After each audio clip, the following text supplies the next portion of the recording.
I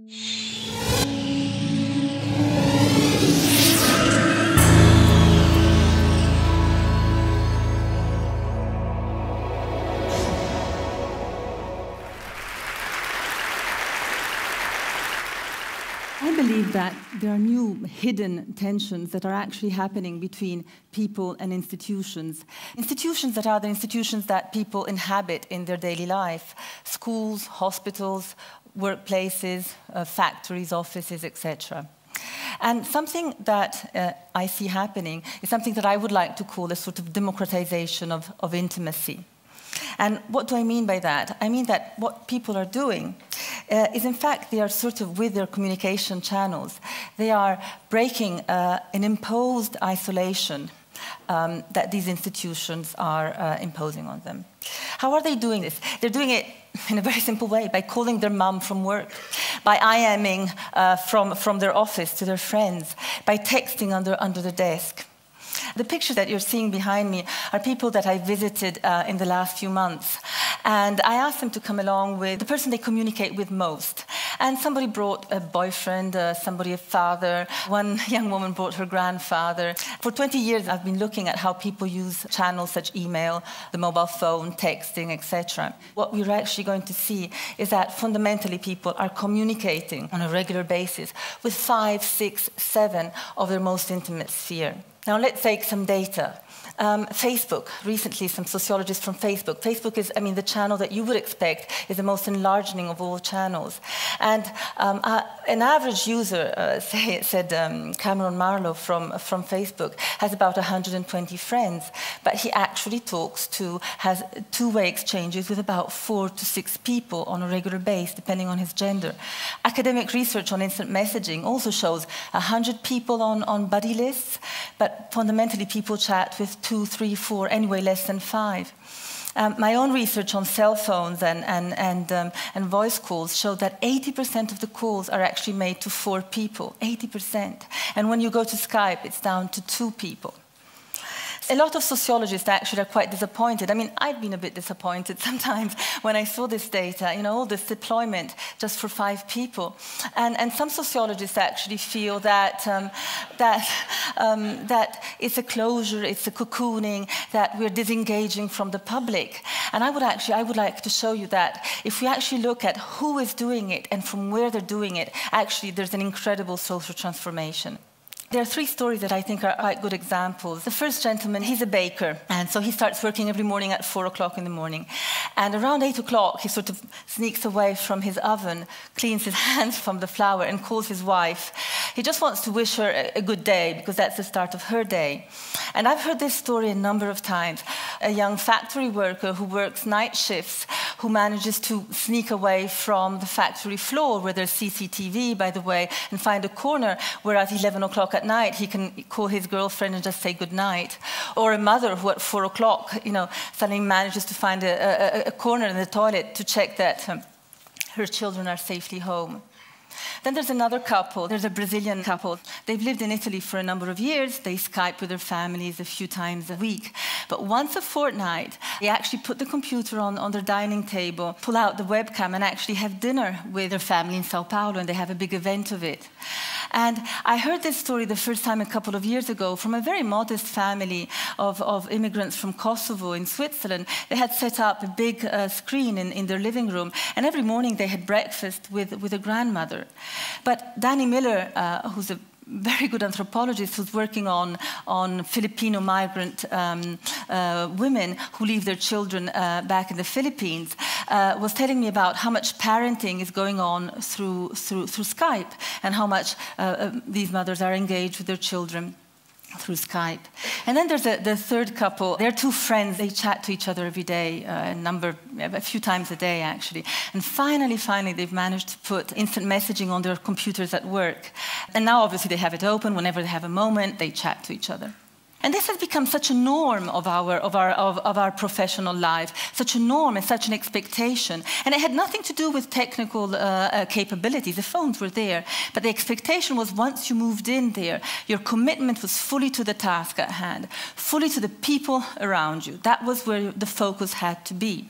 And this has become such a cultural norm that we actually school our children for them to be capable to do this cleavage. If you think nursery, kindergarten, the first years of school are just dedicated to take away the children, make them used to staying long hours away from the family. And then the school enacts perfectly well, it mimics perfectly all the rituals that we will find in offices. Rituals of entry, rituals of exit, the schedules, the uniforms in this country, things that identify you, team building activities, team building that will allow you to basically be with a random group of kids or a random group of people that you will have to be for a number of time. And of course, the major thing, learn to pay attention, to concentrate and focus your attention. This only started about 150 years ago. It only started with the birth of modern bureaucracy and of industrial revolution, when people basically had to go somewhere else to work and carry out the work. And when, with modern bureaucracy, there was a very rational approach where there was a clear distinction between the private sphere and the public sphere. So until then, basically, people were living on top of their trades. They were living on top of the land they were laboring. They were living on top of the workshops where they were working.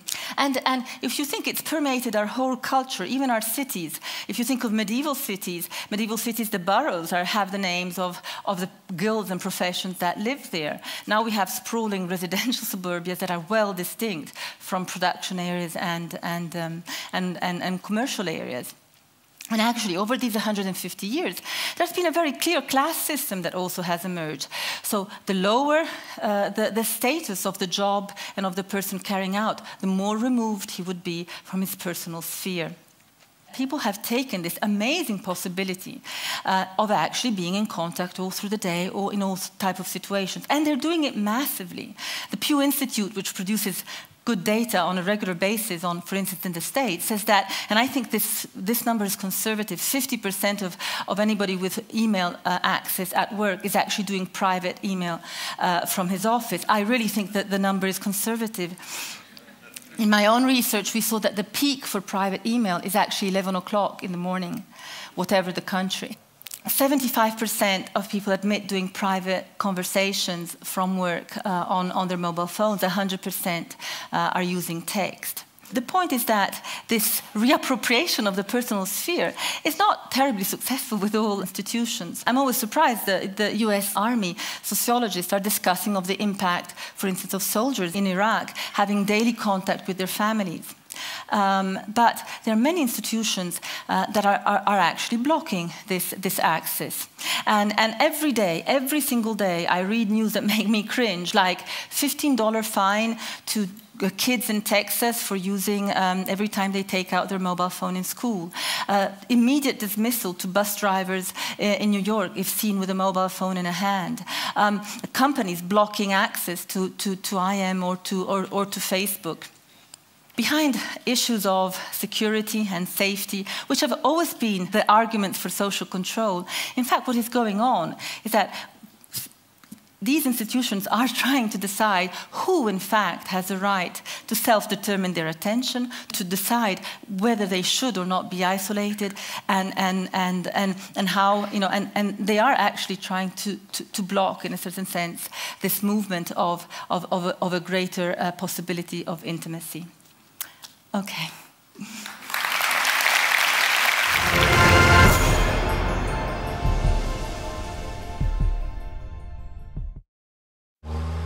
Traffic is a global epidemic. US traffic is creating 45% of the world's air pollution. In the UK, time wasted in traffic costs $20 billion a year. Would you pay for cleaner air and a faster commute? Stockholm put it to a vote. I voted for it, yes. I voted for it.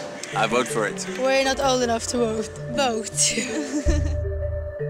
We had to do something in Stockholm to improve the environment and to get a better flow in the traffic. We put a price on taking your car into the central parts of Stockholm, and we call that congestion charges. If you start a system like this and it doesn't work on the first day, then you will be in big trouble. It must be perfect from day one. There are 18 entry gates to the city. Each is equipped with cameras. Pictures are taken of the rear and front license plates. These pictures are sent to a central system that identifies the license plates and makes sure that the right person pays for the right passages. One of the obstacles we overcame was the OCR, the optical character reading of the license plate. We went out to IBM's global organization and the R&D centers and found a very good software we could use, and we managed to implement it in 2 months' time. This is the heart of the system where all images and passages are being processed. Over 99% of all pictures are correctly identified. No, it's nice. This is how it should be all the time. Behind me you can see the traffic, and the clock is 6 p.m. Before we had the congestion charging, the traffic was queuing up at this time of the day. Jag tycker det är en bra idé.